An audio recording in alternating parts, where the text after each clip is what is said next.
Hey friend, I'm Bill Deering, and welcome to my channel. We have something to say. Before I tell you about my channel, I'd like to share a little bit about my story. I began stuttering when I was 7 years old. There was a time when it would take me 3 minutes just to say my first name. 3 minutes to answer the phone. I would stutter and say the word 100 times before I could say the first sound and hello. I didn't talk on the phone until I was 20 years old. I never made eye contact with anyone. I only spoke in my classes when my teacher told me I had to. Other than that, I was quiet.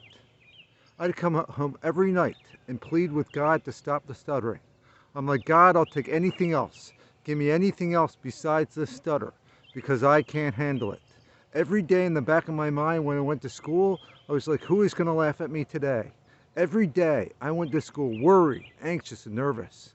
Not about meeting people, not about dating, not about going to dances, but how can I get through the day without someone laughing at me, someone making fun of me, someone calling me an idiot, stupid, or retarded. Stuttering was a living hell for me. A little over 20 years ago, I met this guy who said something totally radical to me. He said, Bill, you ought to consider that stuttering gives you an advantage. At first I was upset. I mean, what did this guy know? He didn't know my life. He didn't know about the kinds of pain and struggles I went through. I thought this guy was out of his mind, that he was crazy.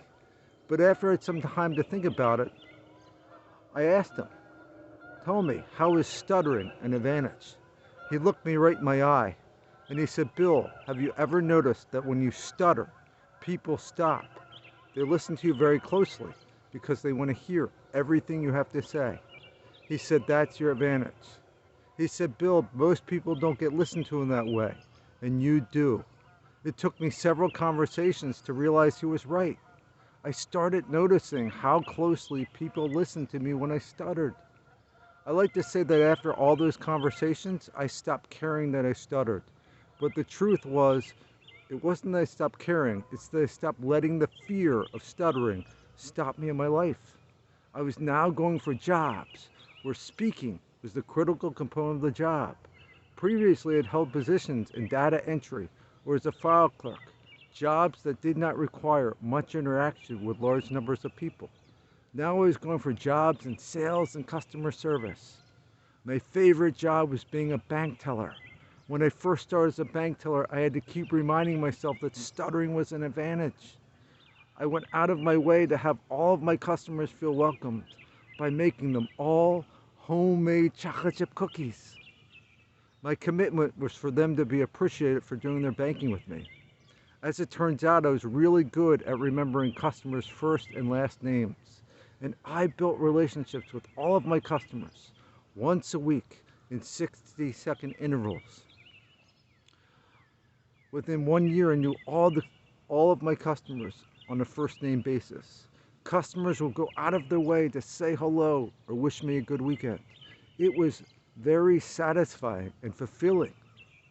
After considering various careers, it became clear that I really wanted to be a paid motivational speaker. When I first started making my calls, I was still really worried and anxious about people laughing at my stutter. I was happy when I could have one conversation a week. I dealt with a lot of negativity. People told me that there's no way I could ever be a paid motivational speaker. They're like, Bill, who's going to listen to your story? And they're certainly not going to listen to you stutter through it. Who's going to do that, Bill? It's a pipe dream. You're in the fantasy world. It's never, ever going to happen. And then my brother asked me, Bill, why do you want to speak with groups of people? And I thought about it for a moment. And I said, I want to speak with groups of people because I have something to say. It took me 3 years before I felt confident in making phone calls, and an additional 3,500 calls before I booked my first college event. Each time I speak, it's a victory. I get to confront and overcome a lifelong disability and turn it into an advantage. I get to be a demonstration for myself and others that anything is possible. To date, I've spoken to over 25,000 people in 22 states. I'm not perfect. I still have a slight stutter at times. I created this channel to help others have a voice. You have something to say too.